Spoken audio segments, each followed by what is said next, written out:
Hi, everybody. Welcome to the third day of our webinar series. We got Dr. Edward Elliott for the lecture series.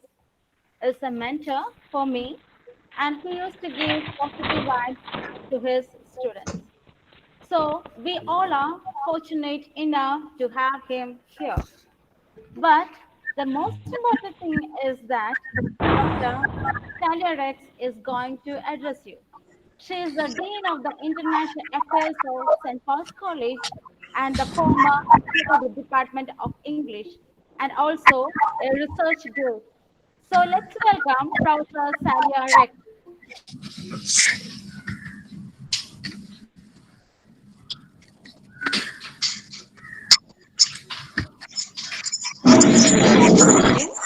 Good morning to all. It is with great pride and joy I welcome my mentor, Dr. Edward Edith, to the third day of the webinar series organized by the PG Department of English of St. Paul's College today. Professor Edward Edith is going to deliver a lecture on the relevance of William Shakespeare, the Elizabethan bard of all times. Dr. Edward Edith is the former Associate Professor of English at St. Paul's College, St. Albert's College, Ernakulam.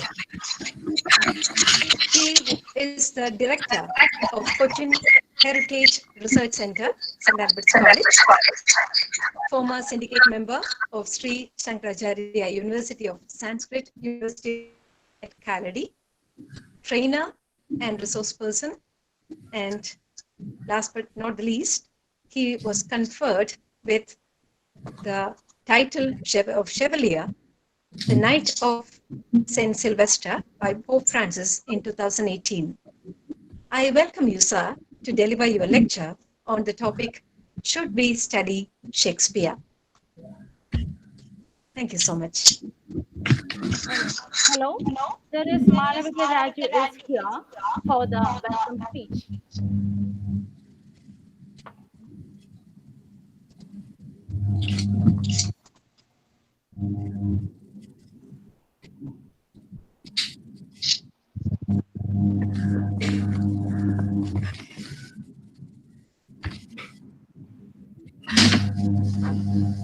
Good morning to all. Everyone, Malvika Ravi from 2nd MA English, St. Paul's College. It gives me great pleasure to welcome you all to the third day of our webinar series on the title From Elizabethan Age to Edward Age, an eclectic overview of literature. Our talk today will be on the topic Should We Study Shakespeare by Chevalier Dr. Edward Everett, former syndicate member of Sri Sankara University. Dr. Edward Edith is an English professor at St. Albert's College, Ernakulam, currently doing PGC-sponsored research on traditional games of children. He was recently honored with the title of the Knight of St. Sylvester by Pope Francis. Our talk today will be on the topics related to Shakespeare, why study Shakespeare, and how to go about enjoying his work. A feedback form will be provided to all the participants at the end of the session. All are kindly requested to fill the form in order to receive the certificate of the webinar. We hope you enjoy the successful learning experience and have a resourceful day ahead. Thank you. Over to Dr. Edward Elliott. Okay. Am I audible? Is it clear? Yes, sir. Yeah. If there is any difficulty, please say. Technology can always create problems. So if there is any problem with hearing, listening, any audio problem, please notify me. So thank you, Nimi. Thank you, Salia, for welcoming me. And I see very important people here. One is Bishop Sylvester Pannamuthan is here. Hello, Bishop. Nice to see you here. It's a pleasant surprise to see Bishop here. So welcome, Your Excellency. And thank you, Father Xavier Parampil. Yes, sir. Yeah. I see many professors, plenty of students. So it's a very Beautiful. More than 125 people are here. I think Corona and the COVID-19 has been a problem, but sometimes many problems can be a blessing. Many of our problems can be blessings in disguise. So that's why, isn't it? I think good time. Even if St. Paul's would have asked me to come over, I have come to St. Paul's quite a few times, but then this now, people from all over can easily join. So such a disastrous pandemic has given us a lot of blessings. So let's pray that the evil things will go. Instead, the good things that the pandemic brought in would grow. Let us hope and pray.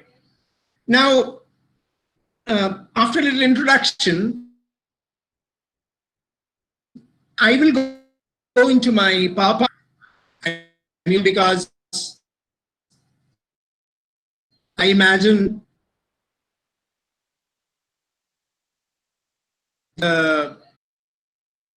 would be a little easier with me.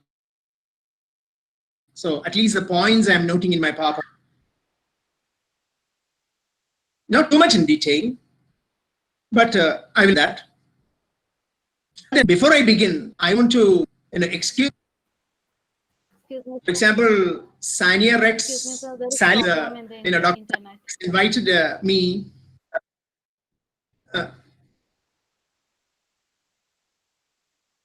Is it okay? Can you hear? Yeah. Yeah, sir, we can hear you. So here is yeah. Your father? Okay, I'll continue. So Yeah, it's okay. Yeah, the topic is today. Topic is relate Shakespeare, and I am perhaps dealing with it in a very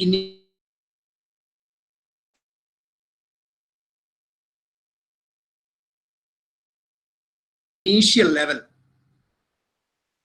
A couple of reasons in this group indicates I'm discussing a little bit about why Shakespeare today. Perhaps mainly that's my discussion. It's not a very academic, advanced lecture on Shakespeare. Discussion. Perhaps a lightweight discussion. Shakespeare. Why go back to the olden times? Why, return to the old masters? That way, why literature? Sometimes the question is. So I'll be discussing a little bit on that.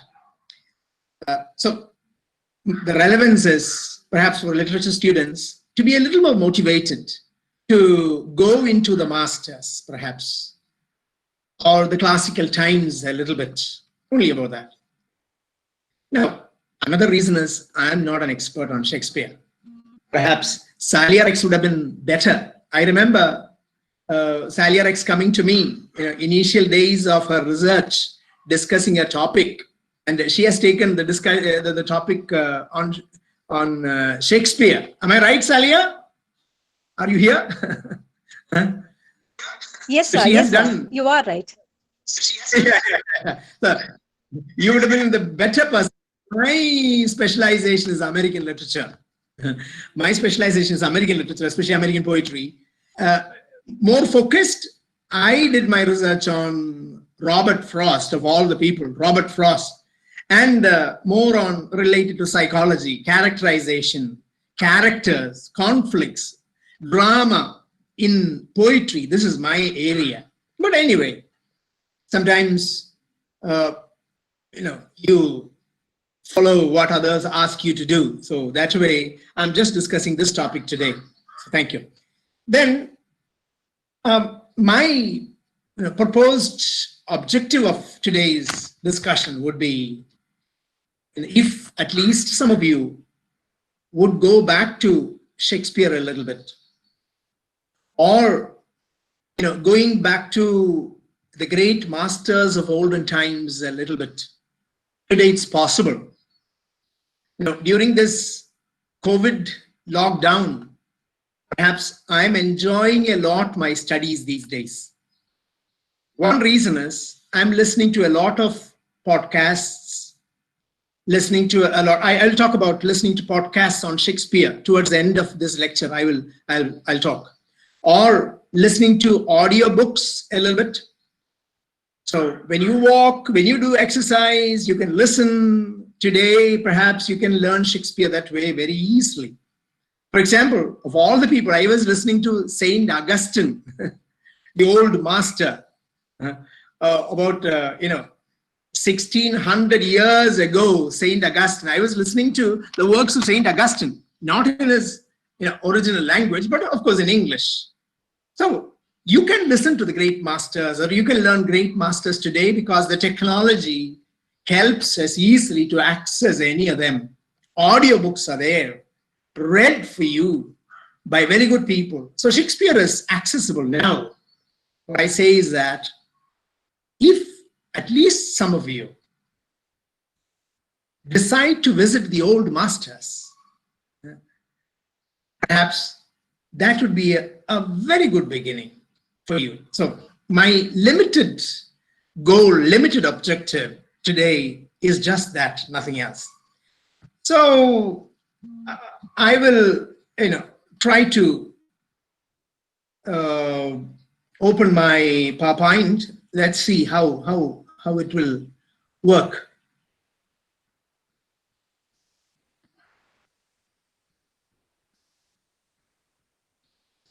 Can you see? Let's see.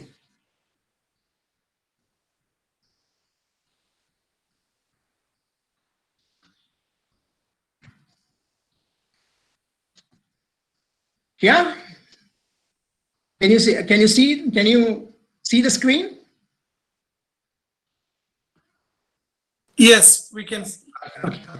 So, of course, Shakespeare has so many pictures, and one of the many pictures of Shakespeare. Now, my first discussion is perhaps so many criticisms against studying Shakespeare.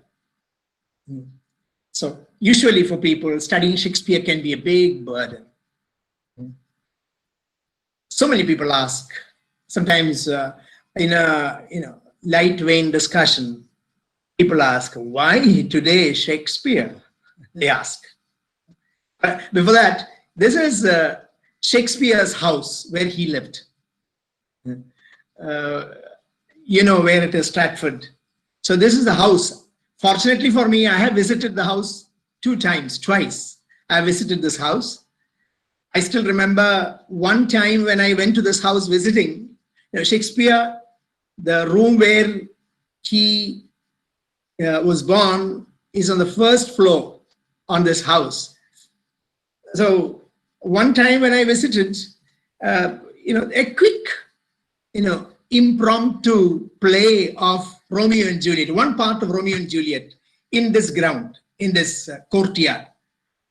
One little scene. Some actors came and suddenly they presented to us the scene. So this is Shakespeare's house, and those things are downstairs, perhaps the right place where you see this is something like a shop. This right side that you see there, a little place, a shop where the things sold during Shakespeare's time is still preserved there. So this is the background here. Now, what I'm saying is many people ask why study Shakespeare. Perhaps the reason is his language is a little strange. I simply say a little strange. For many of us, or for many of the early students, it is archaic. You don't understand. Is it English, you ask? Then the construction, the word, the sentence construction is sometimes so complicated. Even if you read, you don't understand what he's talking. It's not the word order that we would wish. Again, most of his plays, majority of his writings are in verse, blank verse mostly, in poetry. Sometimes they are very long. The plays for us is a little too long. Perhaps The longest play, they say, is Hamlet, the longest play. So it is, reading is so laborious and burdensome. Then some of the techniques, the drama techniques, are so outdated. For example, soliloquy. Soliloquy, one famous, perhaps the most famous quote of Shakespeare's dramas is "to be or not to be." The long soliloquy starting with "to be or not to be." That's the question. Hamlet. We often say Hamlet is contemplating on suicide. They say, why should I go on living? He wants to do something, but he's not able to do something. By the way, today, during these pandemic times, we hear so much of suicide. Even a couple of people that I know committed suicide. Frustration. Perhaps we don't understand fully. But here, he is talking about to be or not to be, Hamlet, the famous quotation. But that's a soliloquy. It means a character coming up and whatever is going on through his mind, he is speaking out. One technique that Shakespearean times or some drama used to use, perhaps we are so not familiar with such a technique, or aside and many other stage techniques are so strange to us. Originally, there were no stage directions. Sometimes in Shakespearean dramas, there's so much of description about the scenes around. We ask why. Of course, if you study deeply, you understand there were no stage settings in those days. So the character had to perhaps tell everything so that the audience would see it in their mind's eye. So these techniques are outdated. Then people say Shakespeare is boring, Shakespeare is outdated because it's about kings and queens. Who bothers about kings and queens today? Perhaps we want something more realistic. What's happening today? But then it is something from far away. So what I'm saying is many of the students would find Shakespeare so outdated. And many of them find it so boring. Why should we study? Perhaps that's the question I asked. Why study Shakespeare? That's what they asked. Why study Shakespeare? Now, I want to tell them, perhaps some of you can quote these quotations that I put here. Even great people have found it so. Big writers. Voltaire, famous writer. He, after reading Shakespeare's plays, he said, enormous dunghill. Enormous dunghill, dunghill. Such a filthy or smelly area. That means he was so revolted by Shakespeare's plays. Voltaire. And again, Tolstoy. Such a venerable, such a great person and a writer, Anna Karenina or War and Peace, great works. Even his personal life was so beautiful. And he said Shakespeare is crude, immoral, vulgar, senseless. That's what he said. Not any kind way of saying. Again, our great Bernard Shaw, famous English dramatist, Bernard Shaw, he said, after reading Shakespeare, talking about Shakespeare's dramas, he says, it would be positively a relief to me to dig him up and throw stones at him. We wouldn't say that about a person dead and gone 400 years ago, 450 years ago, and I would like to dig him up and throw stones at him. As Shakespeare's burial place is in Stratford, not very far from this house. It's an old church. So he's buried inside the there's the church inside the church. So Bernard Shaw is so angry with Shakespeare. So if you are feeling angry about Shakespeare, don't feel bad. Great people have felt so. Again, Darwin, Charles Darwin, after reading Shakespeare, said, I found it so intolerably dull that this has nauseated me. He said, it has nauseated me, he said. He disliked Shakespeare so much. So, if you don't like Shakespeare, don't feel bad. So,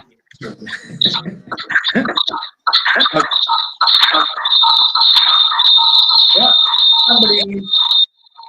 somebody's mic is creating a problem. Yeah, let me continue. But then, yet, Shakespeare is so famous inside the Globe Theatre. Today, this is the place where Shakespearean dramas are presented. Why Shakespeare is famous for a few things. One is he's England's national poet. So, national poet in England, perhaps majority of great poets that we study came from England. But then he is the greatest among them, England's national poet. So we should ask. I didn't include that picture, but I should have included. Perhaps I included the scene from Poets' Corner in Westminster Abbey. For those of you who don't know, Westminster Abbey is perhaps the greatest cultural center of London, England. So if you are visiting England, if you are visiting London, never miss Westminster Abbey. And when you enter Westminster Abbey, the right side, that area is called the Poets' Corner. The southern corner is called the Poets' Corner. All the great writers, their tombs are there, their pictures are there in the Poets' Corner. The other side is the scientists and others in this Westminster Abbey. So perhaps the most noticeable statue there, the big statue there, is Shakespeare's. What I'm saying is, for a culture which is steeped in literary tradition, Shakespeare is the greatest writer. Again, he's the greatest writer in English language. So now English is not the language that is spoken by maximum number of people. I think that must be Chinese. One of the Chinese languages.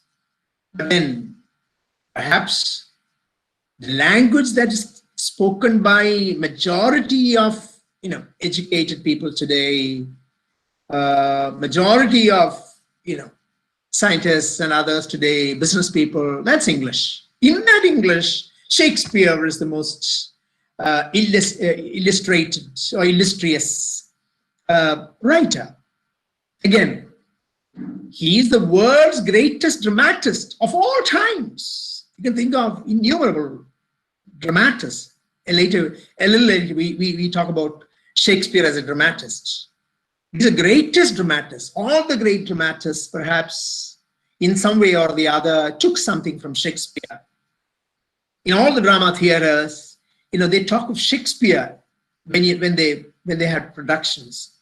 And again, he's called the Bard of Avon. Avon, I said, is a river, River Avon, that river there in Stratford. So the place is called Stratford upon Avon, which means Stratford. There are other Stratford also in England. So Stratford upon Avon River, near Avon River. So Bard of Avon. But Bard is an endearing term for a beloved poet, Bard. So he's called the Bard of Avon, not just the Bard. People just say the Bard. From that comes what a term that Bernard Shaw coined, bardelatry. Bardelatry. What is bardelatry? Actually, Bernard Shaw used in a derogatory sense. Bernard Shaw said some people are worshipping Shakespeare. Some people are worshipping Shakespeare. So such idolatry, idolatry is perhaps you are considering an idol, you're worshipping an idol as great. That is idolatry. Here, this is bardolatry, so coming from this word bard. So, Shakespeare, so famous. Surprisingly, he has added about 1,700 words to English. They say the greatest number of additions to English language is the single source is King James, Bible. King James version, the Bible. Perhaps it's the same time as Shakespeare. James the First, he commissioned a big group of scholars to translate, to make an authorized version of the Bible. The Bible translation was made. So that is the most authoritative, famous, perhaps, translation of Bible. And this translation contributed the greatest number of expressions to English language. And so sometimes I tell others, when I was in the high school, one of my teachers, one of my chemistry teachers, he was not a very pious man, he was not a very religious person, but he was saying in the class, I studied in a village school, in a Malayalam medium school, but he used to say in class, if you want to improve your English, if you want to speak good English, what you should do is you should read an English Bible aloud every day. Read an English Bible aloud every day. So when he said this so many times, I tried in the high school itself, I got one good English Bible from someone and I started reading English Bible. I don't know. Finally, I ended up teaching English because of my reading of English Bible. But then when I started my learning of English, I realized later that Bible, especially the Revised Standard, the authorized version of the Bible, is the biggest source of expressions and words in English. But now Shakespeare is perhaps the next. He added single-handedly about 1,700 words to English, some by invention. He invented a lot of new words. For example, bedroom, so common for us, bedroom. But then there was bed, there was room. And so he combined a combination or borrowing from other roots, the roots from other languages. He knew quite a few languages. He was familiar with, of course, in those days, every young lad would study Latin, maybe a little bit of other languages, like European other languages, German or French. So he borrowed, left and right from other languages. And so Shakespeare added so many new words to English. Then he's famous for some of his characters. Maybe a little more about characters. His characters we'll talk later. So characters with such realism, perhaps, such interiority. And then when we discuss these characters, people have got a great psychological interest. Even psychologists would talk much about some of the characters of, they say, about abnormal psychology. Our famous Russian author of Crime and Punishment, Dostoevsky. Many of the psychologists say that Dostoevsky's portrayal of abnormal characters is superb. Even to study certain of the psychological maladies, you can just visit Dostoevsky. He has portrayed these characters so faithfully.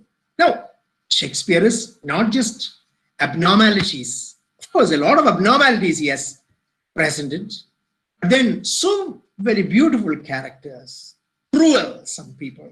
Some people are so generous. Some people are so jealous.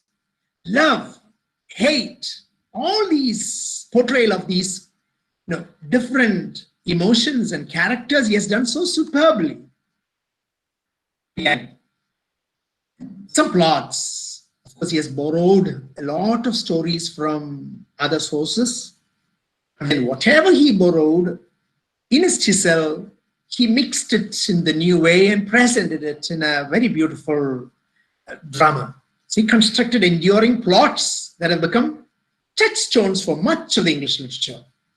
So for many, sometimes when you discuss some other stories, many others, even in Malayalam, many others have borrowed from some of his plots. So his plots are so famous. What I'm saying is, though we don't like Shakespeare, and we avoid Shakespeare,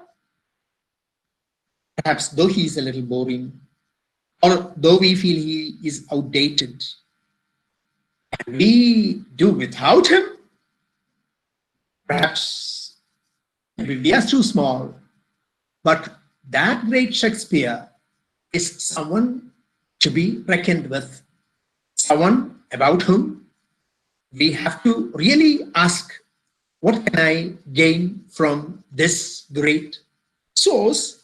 We'll have to ask. Now, I go ahead. Who is William Shakespeare?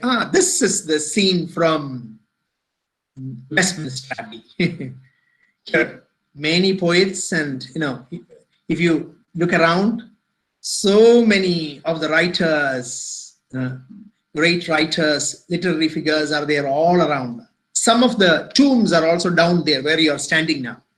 There are some tombs are also there. And here is at the very center standing William Shakespeare. His period is written there.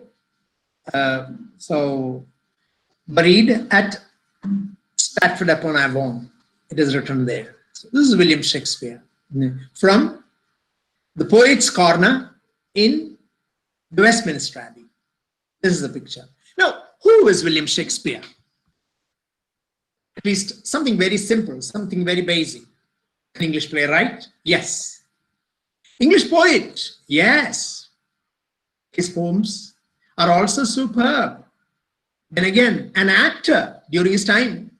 He was, see the way he stands. No? He really has the appearance of a beautiful actor, a very good actor. So, an actor, of course, as I mentioned, he is considered the greatest in English literature. He was born on April 23rd, 1564. Stop. Do we know? No, we don't know. We are not sure when he was born. It is safe to say that he was baptized on April 26, 1564. There is record for that, because in the churches you can find records for a few things. In most of the Christian churches, there will be a record for your baptism, your wedding, and then of course the burial records are also would be there. So there is a record in the church I mentioned. There is a record on his baptism. That's on April 26th. We are not sure, but people generally consider that April 23rd was his birth. So he died also on April 23rd. So safely they put his birth and death on April 23rd.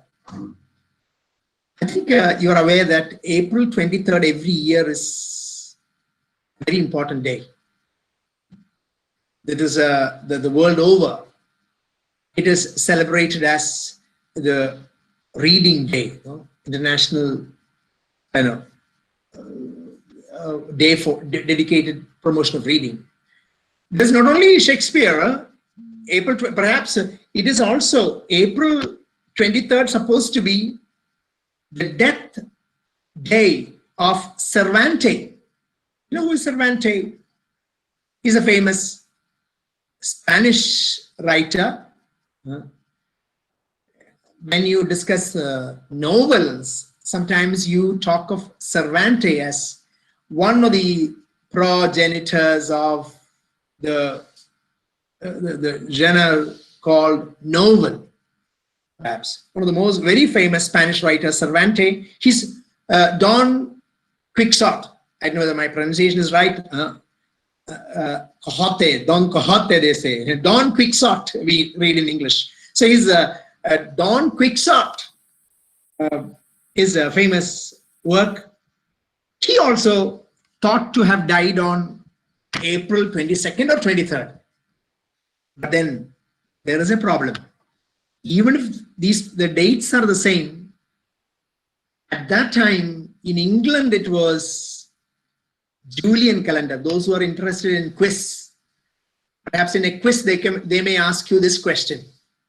Cervantes and Shakespeare died on the same date, perhaps calendar date.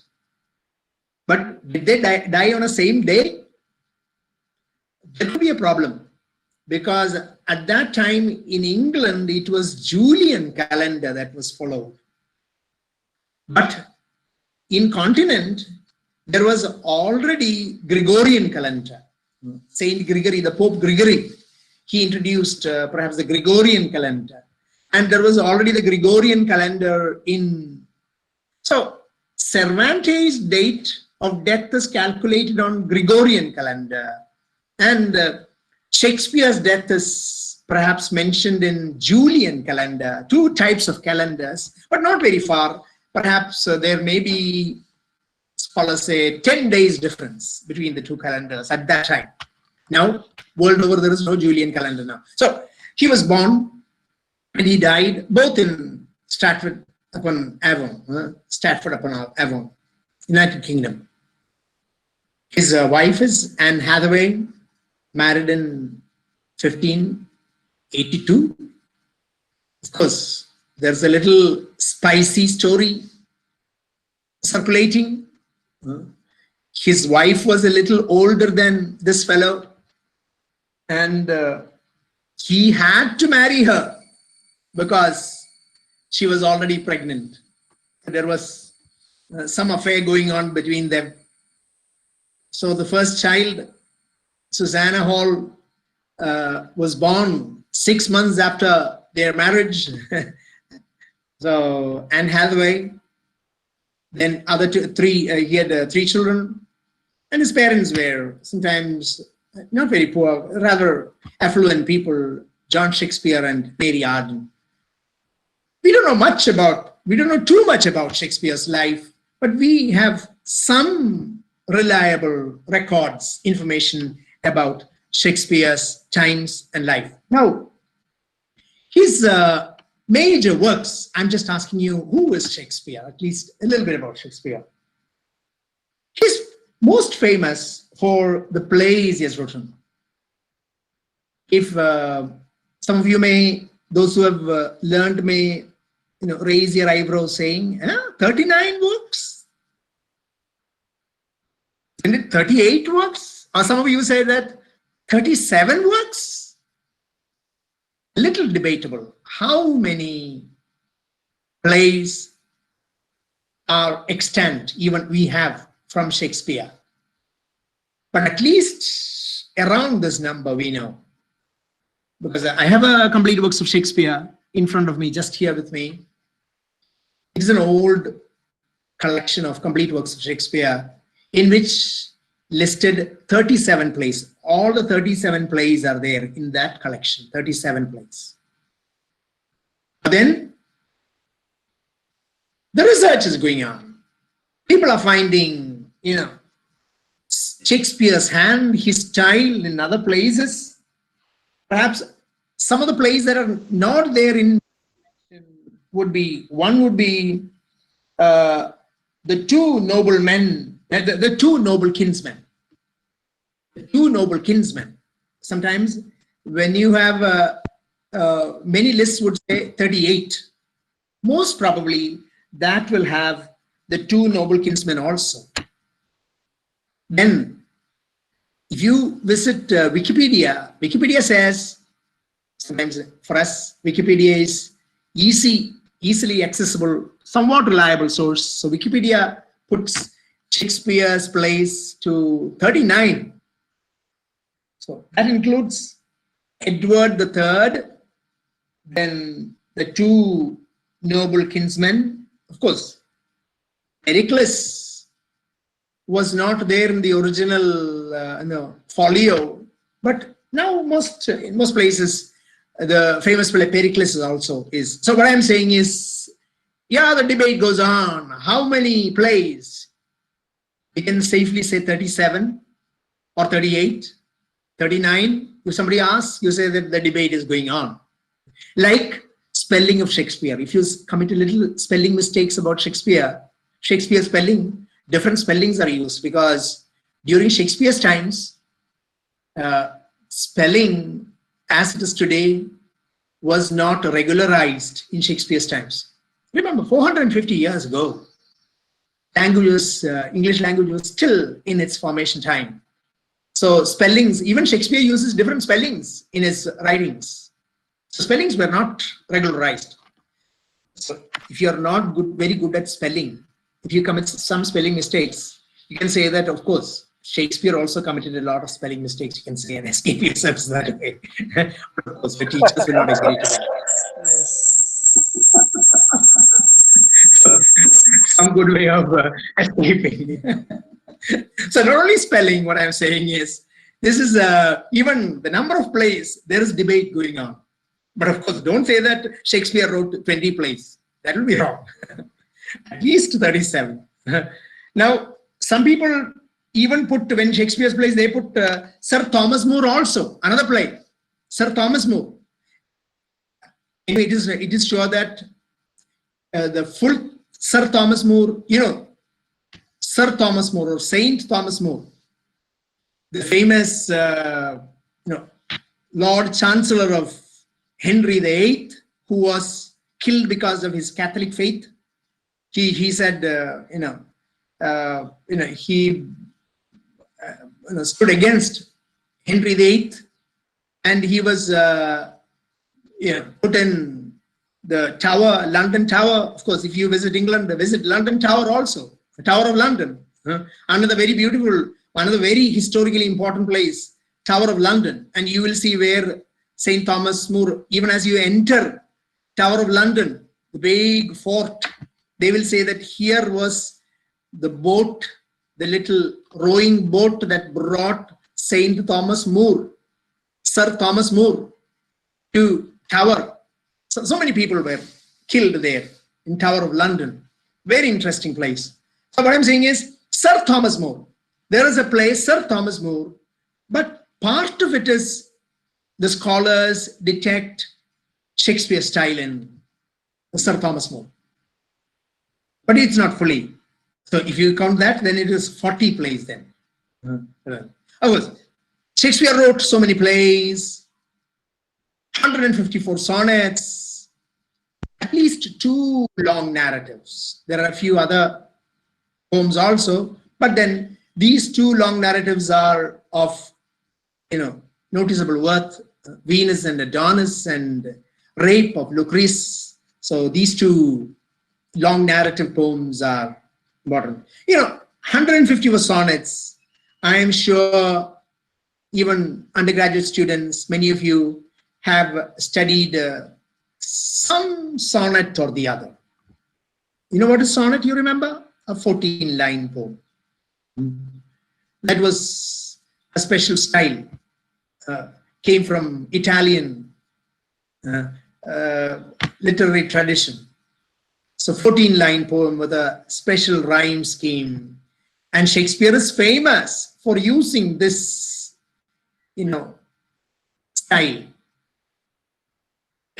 For those who are studying literature, perhaps you can divide poems generally into 2 types, suddenly perhaps. 2 ways.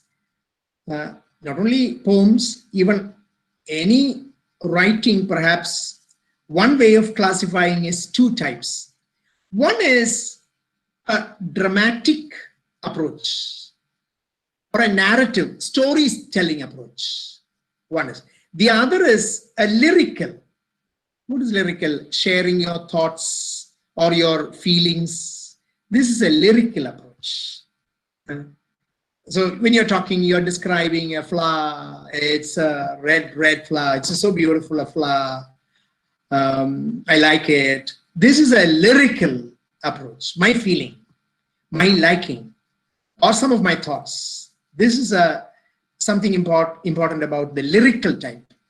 Now, sonnets are in this style, this lyrical poems. But then plays, also these narrative poems, they are more dramatic style. There's a story behind it. What is there in a story? In a story, there are characters, some characters. So a story of The Tempest, his last play, Shakespeare's last play, The Tempest. So there is this character, Prospero, a magician living in an island, alone with his daughter. So his very beautiful daughter, Prospero, living there. And he is a magician. Using his magic, he perhaps capsizes a ship. And the other characters come onto the shore. So this is a story. This is a narrative.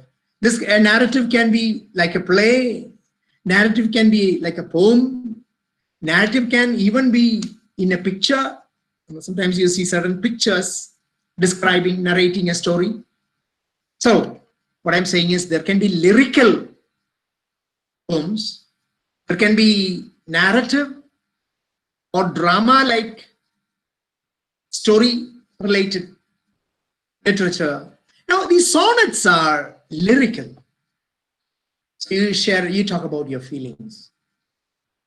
So many of you have studied the famous poem, True Love. Shakespeare talking about faithful love.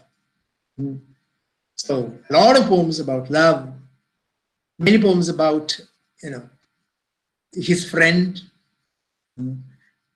It goes on. So 154 sonnets and 2 long narrative. His whole, collection repertoire is these plays. Now, then something beautiful about this is that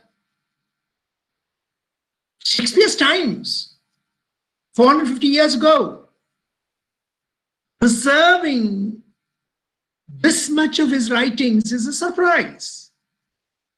There were various others also during his times. There were various other playwrights, various other writers, but we may not get so many, works from them.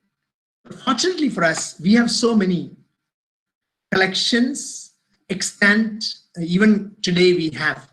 I think my time is running fast, so I'll have to go a little faster. Now, as I said, his works are about life. These are from different Shakespeare plays. Different Shakespeare plays. So his plays are about life, love, death, revenge. It is about revenge, grief, jealousy. You know the famous drama Othello, how jealousy works, murder, so much of murder, magic, I already mentioned, Prospero, magic, mystery, so many beautiful things. Now, there have been other great playwrights all over the world. When suddenly we can think of great, Greek playwrights. But sometimes many of them have portrayed tragic situations in a very deep way. They limit themselves to tragedy. Some people have written about love in a very beautiful way. But perhaps you never see this breadth in other writers. Perhaps in no other writer you can see so much of varied human situations, varied characters, varied life situations portrayed so well. So that's the greatness of Shakespeare. I'm asking which plays you are familiar with. Perhaps it is good to ask yourself, which plays, even if I have not read any Shakespeare's plays, have I heard about it? Yes, I have heard about Romeo and Juliet. Many of you will say. Romeo, at least the word Romeo I've heard. Romeo and Juliet. Or I have heard the story of Hamlet, I love it. Perhaps it's a good exercise to write down which plays I've heard, at least to begin with, especially those who are new to literature. Which plays I've heard. Now, here again, I think 37 plays are there. Usually, in the first folio is the first, it is actually a size of a publication, folio, quarto and folio, because single works were published in quarto during his time. And even soon after his death, a folio came out with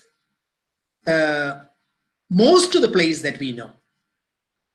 So his friends brought out a collection of his plays soon after his death.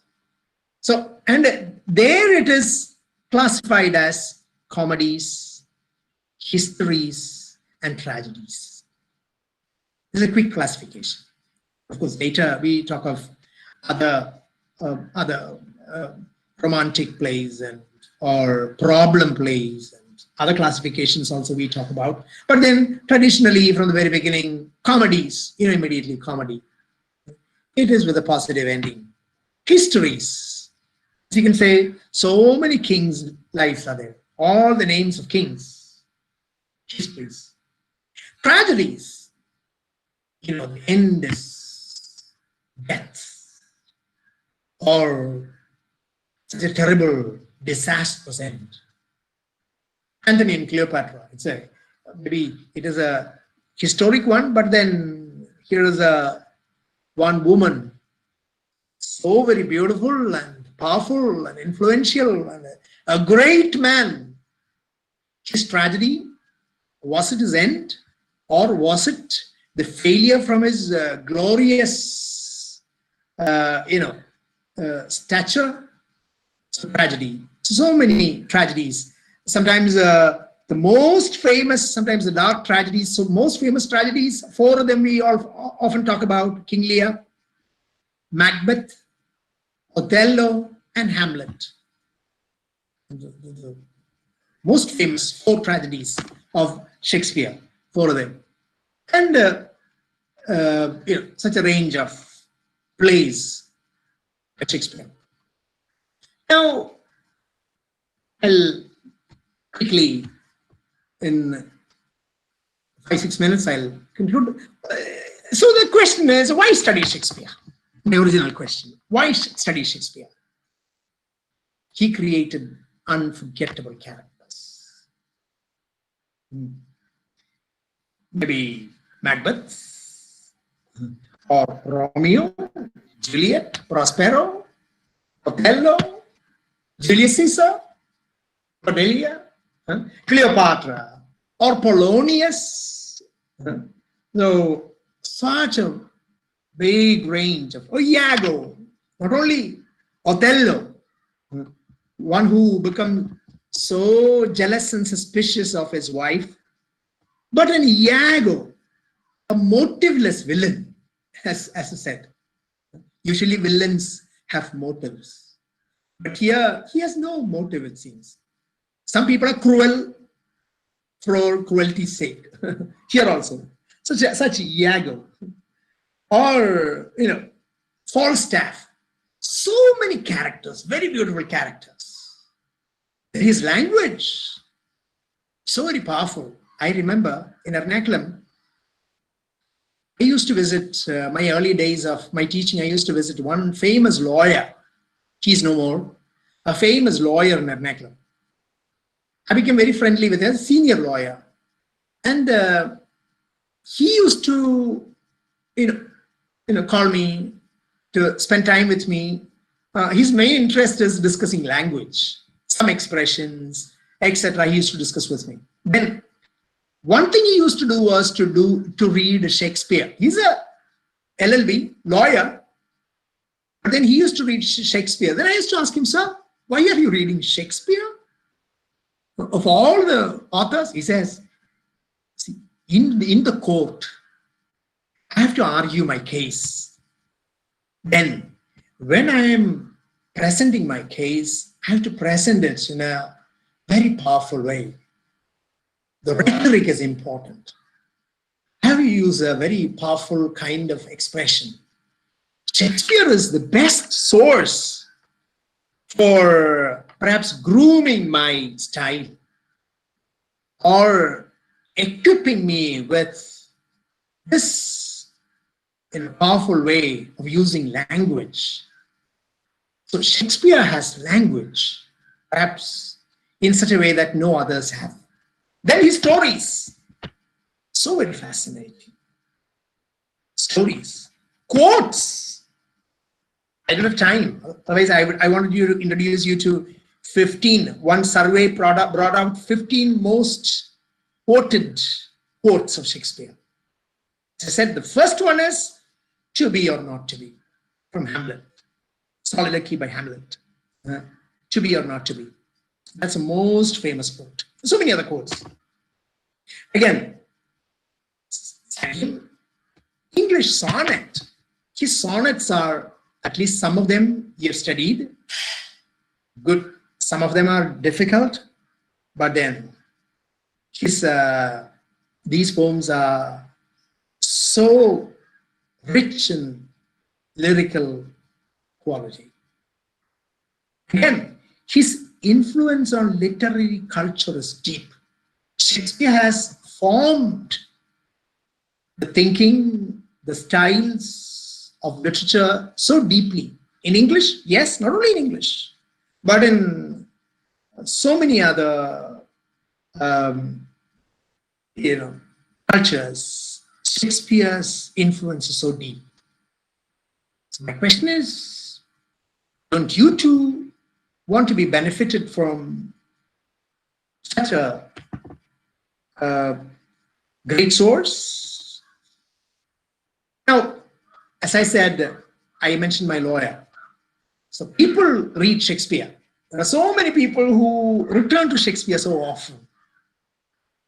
In their pastime, not in school, not to pass an examination, but they study Shakespeare. They read Shakespeare. They improve vocabulary. As I said, his contribution to English language is so rich in vocabulary. Vocabulary, words, new words. Of course, most of those words, we use it every day.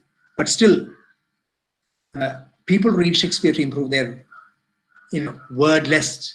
Then to speak better, or to get to know real Queen's English, pure English, they go to Shakespeare. Again, powerful communication, some of the soliloquies, some of the presentations. So one very beautiful art in those days was rhetoric, the way of presenting an idea logically, systematically. Perhaps in Shakespeare, so many people present their ideas so very beautifully. Many of the dialogues in Shakespeare are very powerful communication.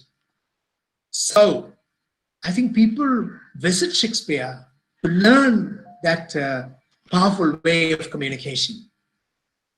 Again, to enjoy beautiful poetry.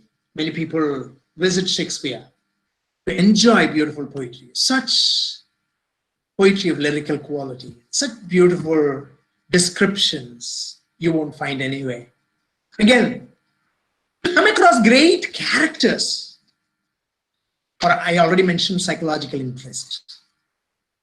So when you closely watch a character like maybe even Prospero. I said Prospero, The Tempest was his last play.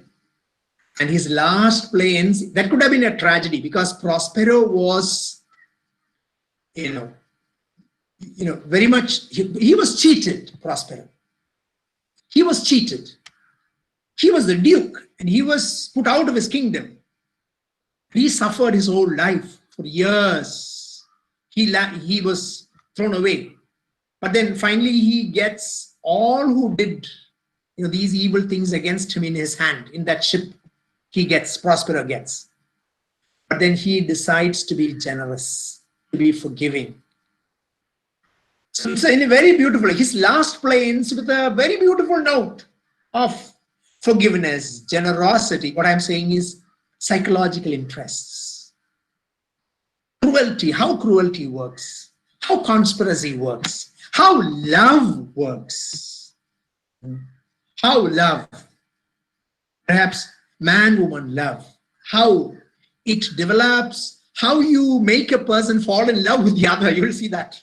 Someone is not interested. How to put that person in love with another person. So there are so many things that way. So characters, then stories, very interesting stories, powerful drama. So people visit Shakespeare. Then finally I say to get in touch with a culture. Those were, as I mentioned, the time was Renaissance time. During Shakespeare's time, of course, in continent there was Cervantes, but Cervantes. So there was a Cervantes. Or in England, there were so many famous thinkers, writers like Ben Jonson, Christopher Marlowe, Robert Greene, Bond and Fletcher, or Thomas Cade, or Webster. There were so many very beautiful plays at that time, not only Shakespeare's plays, there were so many other plays at the time. But Shakespeare is for us a very beautiful representative of these neoclassical times.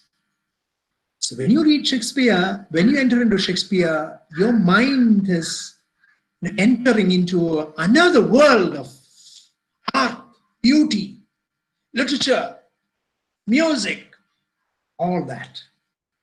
It's another world. So people get into read Shakespeare to groom themselves, their minds and their tastes by these Renaissance art, Renaissance literature. Finally, I end with mentioning how to go about enjoying Shakespeare. I don't say studying Shakespeare, maybe. But I'm saying enjoying Shakespeare. How to go about enjoying Shakespeare. When you go into Shakespeare, some tips. Some of you have studied Shakespeare in your school or earlier. If you have studied at least one play in deep, then you will be able to read other plays. Then the problem is I'm thinking of many of you who have never opened Shakespeare, never read even one passage in his original language. It's not so difficult, but the first time when you come across Shakespeare, it is like eating cheese for first time. Malayali eating cheese, cheese. Huh? Of course, many of you now eat cheese, but first time when when you're eating cheese, not only eating cheese, some some cheese. My goodness, if you go to Europe and find all these different cheese, you may even see how they can eat it. Or eating black bread. First time, black bread. Terrible. Or I had to eat, some flies fried when I visited Uganda once, and in Uganda, I was eating these little flies fried. First time it was terrible, but then I made up my mind to taste it. But once you taste it, it's so nice. So nice. So Shakespeare is that way. Eating cheese for the first time if you don't like cheese. So first time it is terrible. Slowly eat it. Then you realize that, wow, it's so nice. So this is cultivating a taste, as you call it. This is not only about Shakespeare. Reading poetry, it is the same. Or enjoying any art, it is the same. Western classical music, when you listen to Beethoven for the first time. Hey, what is this? You may wonder. So, or listening to some of the Western classical music, it's terrible. Shakespeare is also that way. You have to cultivate a little taste for it. You have to attune your tongue to Shakespeare a little bit. So I'm talking of mainly those of you who have never read Shakespeare. How? One is read some summaries of plays. One famous summary is Tales from Shakespeare by Charles and Mary Lamb. Charles and Mary Lamb. Charles Lamb, famous essayist.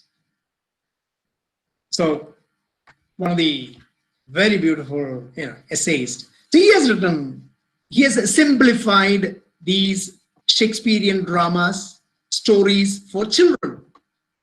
This is written for children. You needn't buy those books. Now you have access to internet. Go to just search Shakespeare plays and you will find plots. Then you will see summary of any play that you want. Any play that you want. Read it. So if you want to focus on one or two plays, maybe take The Tempest for the first time. It's not too long. The Tempest, and it's interesting with Ariel and Caliban, and the king and all others. So start a play, select a play, read the summary, read a little bit. So first get to know the play. So sometimes then there will be the summaries are there with each act. So usually Shakespeare's plays are divided into act, maybe 3 act, sometimes 5 acts, act and scenes. So read a summary. This is a good beginning. Now there are simplified adaptations. Some dramas in drama form itself, but then there is no, earlier language. Thou, thine, cometh, goeth, all those old kind of expressions, and his sentence structure is simplified. There are simplified dramatic versions. So read some of those versions. That's quick reading. Again, if you can watch films, available. TV productions, BBC productions are famous. Watch films, beautiful. There are very beautiful films are there, Shakespearean films. Some of them are still difficult, but still. Again, you can listen to audio dramas. Shakespearean dramas are presented in audio, now available. Again, what I do sometimes is listening to podcasts. Now, students, I tell you, podcasts are the in thing today.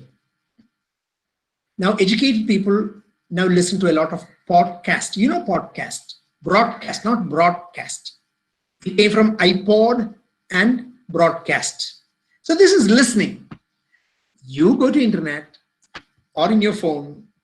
If you want to download a podcast application like Google Podcasts or maybe Stitcher or some other podcast application, then you search Shakespeare podcast or just put Shakespeare.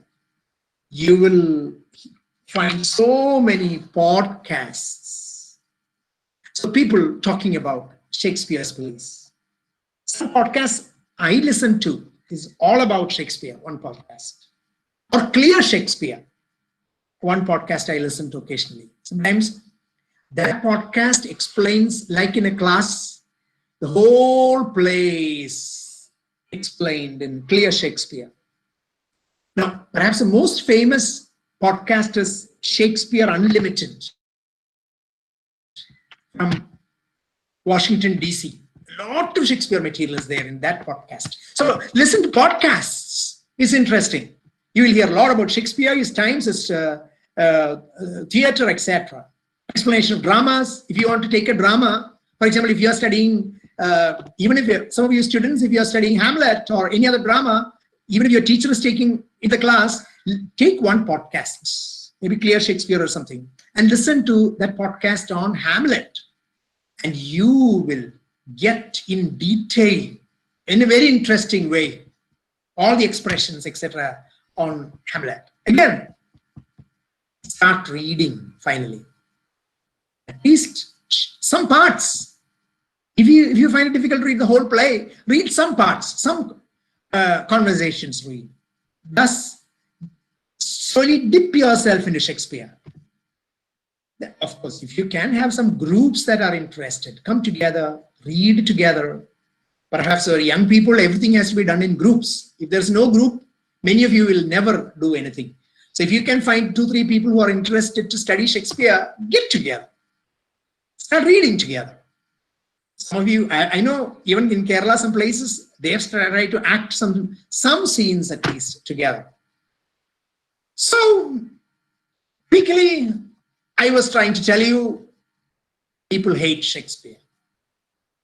But then, don't feel bad. Many people in history have hated Shakespeare. But then, his greatness, all the same, cannot be challenged. He is a great author. Briefly, I told you something about Shakespeare, who he is, and something about him. Something about his works I mentioned. Some of his aspects I mentioned. And finally, I ended up saying, why don't you start earnestly dipping yourself into Shakespeare? So maybe as a student, even after finishing your studies, you can begin slowly getting to know Shakespeare. That will be a lifetime investment, getting to know Shakespeare. Thank you. So either conclude of you any interventions. Fine, I'll close my sharing with this screen sharing. Thank you. Sir, a person named Sujit Harper is asking a question. To Shakespeare, is the purpose of drama only for pleasing his audience or anything else? Oh, yeah. Drama pleasing his audience or anything else? When Shakespeare was writing, some people say that Shakespeare did not he did not consider himself, or he did not want to be a great writer.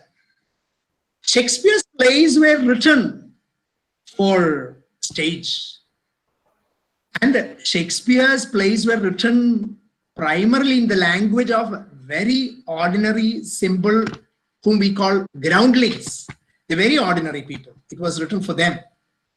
For us, Shakespeare's language is a difficult language, but then he was writing in a most common, simple language. And many people say he lived only very brief time. About 52 years old, he passed away. But then he wrote a lot of plays so very quickly. They say in order to make money also. His intention was primarily entertaining people, giving a wonderful time, because drama was the in thing in those days. Everyone was going to the theater. So he wrote what pleased people, but then in between, like any other great soul, there's a lot of beautiful philosophy, moral lessons. Now when we read, you can find in Shakespeare such noble thought, any art in that way. So artists may have written it just to please people, but if you're a great mind, you will do it not only to make people enjoy, but to instruct, but to groom people and give you great realities of life. Shakespeare is a source for all this enjoyment. Yes, if you are groomed, but much more perhaps, as I said, you come across such noble philosophy, such, even the characters, you rub against great characters. So there is a great moral and philosophical grooming possible through Shakespeare. His intention, Very difficult to know. But from all circumstances, we can presume that he wrote to entertain people.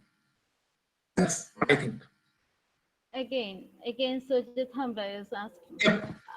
It is said that most of the Shakespearean drama are taken from Paulian Chronicle. What is your opinion about There were so many sources for his dramas. The existing sources, the chronicles, some of the popular stories. Even now, we know that Green, the famous writer of uh, uh, his um, uh, Green criticizes him. We know Robert Greene because he criticizes Shakespeare for taking his work and adapting it to interstate. So he used from so many sources. All the history plays were taken from other sources. Shakespeare used a lot of sources, but as I mentioned, the greatness of Shakespeare is that he was a great dramatist who could really bring those dry chronicles into flesh and blood, into such beautiful way of presentation he could bring. Such drama, such characters, such dialogues he could bring out from those dry chronicles. Yes, his sources were there. Yeah. Again, he is asking. Yeah. The way Shakespeare portrays the society, what do you think? Is he a critic of the society or the presenting things as it is? Yeah, he challenges, he makes fun of, he critiques. So definitely, like any other author, he in one way evaluates the society. There are a lot of beautiful moral lessons in Shakespeare's plays. Something funny is that even in Hamlet, Polonius of all people, advising his son. So Polonius is speaking about brevity is the soul of wit, the famous one. But Polonius is never brief. Polonius is long-winded.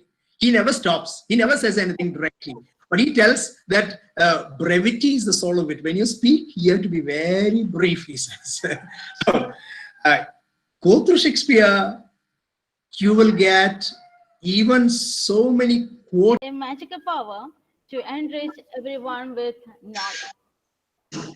Okay, let's Thank you. welcome Ruby H, first year MA English Language and Literature for vote of thanks. I have to say she is my right hand, the dedicated one. She worked a lot for the success of this webinar. She worked overnight, neglecting all the hurdles in front of her. So I am so happy to invite her to this webinar. Hello, good afternoon. I'm Ruby H. Am I audible? Yes, Ruby. Yes, Ruby. Okay, thank you, sir. Thank you so much for enlightening us, sir. A warm and graceful good afternoon to our most valued, honorable chief guest and resource person, Dr. Chevalier Edward Edereth, Principal Valentin de Cruz, Manager Father Anthony Arakal, Associate Manager Father Joseph Parampil, Vice Principal and HOD of the Postgraduate Department of English, Father Xavier Sebastian Padiaram Parampil, students and participants, and everyone gathered here.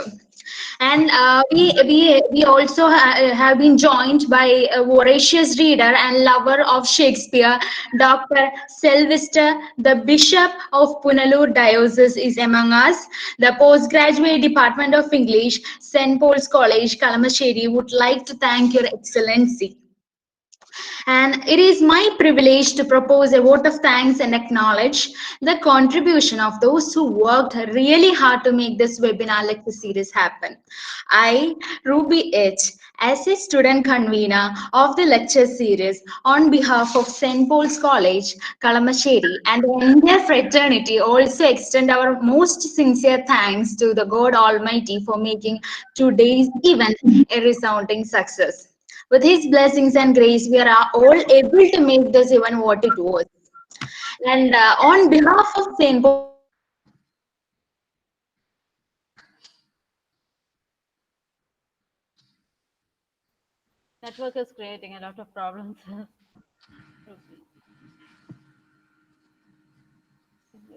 Wait for 1 or 2 minutes for her. Okay.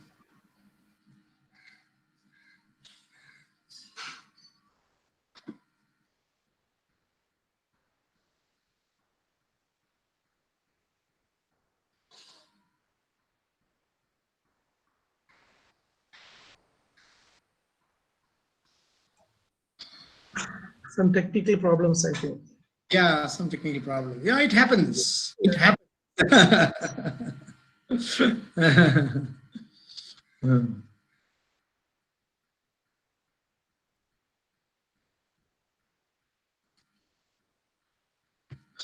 Let's conclude everything. Thanking you once again on the behalf of Ruby for giving us or enriching us with such powerful words, the versatile speaker. So let's conclude everything. Thanking you once again. Bye bye. Thank you. Bye. Yeah, it was an enriching session. So Thank you. Thank you. we, Bishop Sylvester. So yeah, glad to be here. yeah, the third semester PG students worked hard Oh, very good. Very good. to write this webinar series. Oh, yes. To be all the team members, I would like to Yeah. thank them all. And Yeah. we have a genuine interest in Shakespeare. So No. yeah, Good. we have stimulated our interest. Thank you. Motivated us. Okay, thank you. Thank you so much, sir.